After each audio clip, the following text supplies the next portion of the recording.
সকাল সকাল পথে প্রচারে বিজেপি প্রার্থী নির্মল সাহা বিধায়ক ও কর্মীদের সাথে নিয়ে বহরমপুরের ইন্দ্রপ্রস্থ এলাকায় সারলেন প্রচার।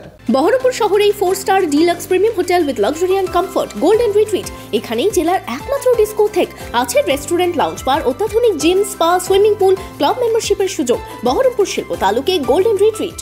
বিধায়ক ও দলীয় নেতৃত্বদের সাথে সকাল সকাল বহরমপুরে ভোট প্রচারে বিজেপি প্রার্থী ডক্টর নির্মল সাহা।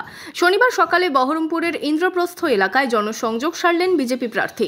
এই দিন 17 নম্বর ওয়ার্ডের বিভিন্ন পাড়া ও মহল্লায় বিধায়ক সুব্রত মৈত্র ও কর্মীদের সাথে নিয়ে পৌঁছে যান বিজেপি প্রার্থী। প্রচারের পাশাপাশি কথা বলেন এলাকার মানুষের সাথেও। বিজেপি প্রার্থীর দাবি, বিজেপি কর্মীরা দাপিয়ে বেড়াচ্ছে আর বাকিদের দেখা নেই।